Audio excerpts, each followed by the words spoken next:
menyebabkan ledakan menggelegar penduduk Wanamarta terbangun berteriak kaget dan berlarian.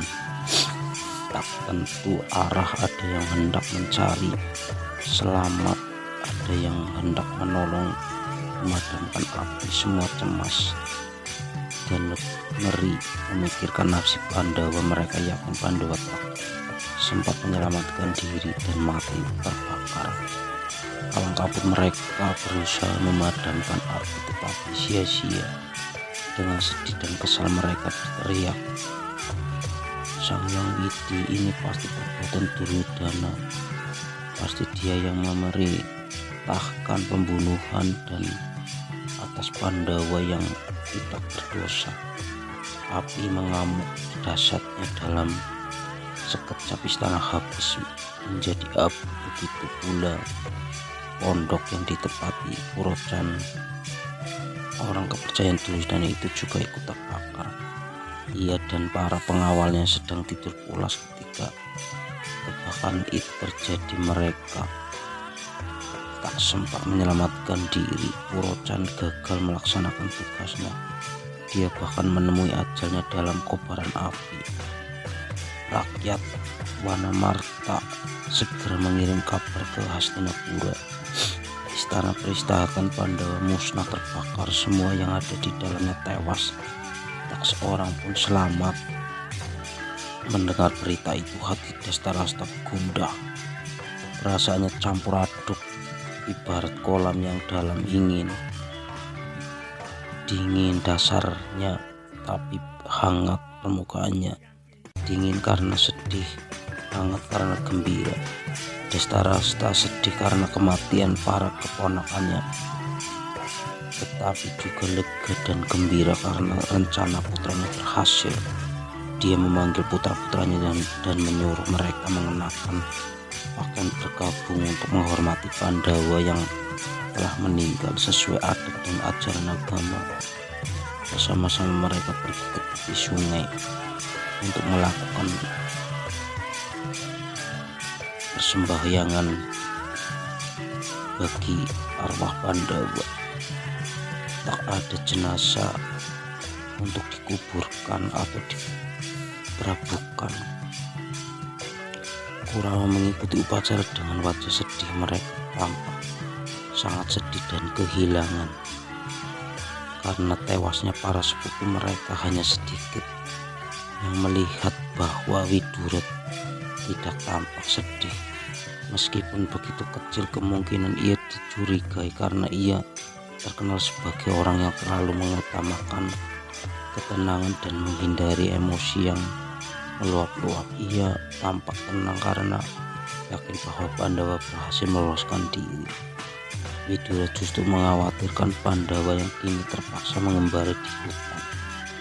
Ketika melihat Bhisma bersedih, Widura menghiburnya dengan membisikkan apa yang sesungguhnya terjadi. Sementara itu di hutan belantara, dia melihat ibu dan saudara-saudaranya kehabisan tenaga. Setelah beberapa hari merangkak, menyusuri terowongan dan perjalanan menebus hutan lebat, tanpa beristirahat dan tanpa makanan cukup, kemudian Bima menggendong ibunya di punggungnya, merangkul Nakula dan Sadewa di dadanya, dan menuntun Yudhistira serta Arjuna di kaki kanan kirinya. Membawa beban seberat itu, Bima melangkah menebus hutan.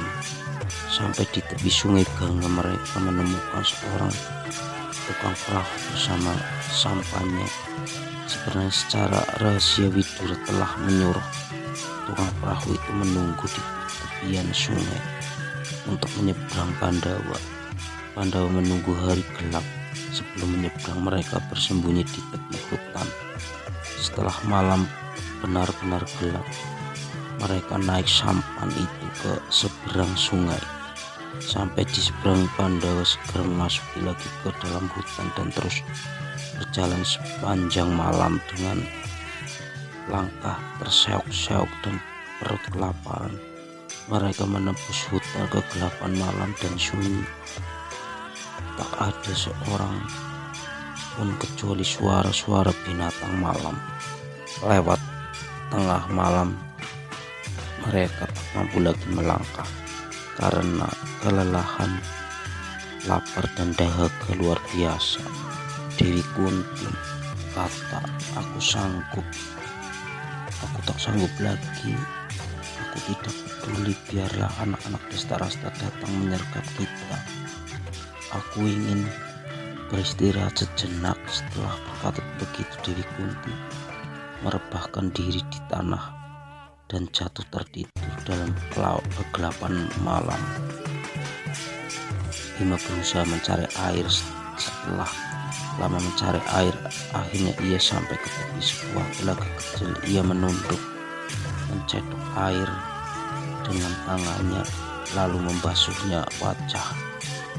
Alangkah segarnya. Setelah itu ia mencari daun-daunan dan lembar lebar untuk membuat wadah air.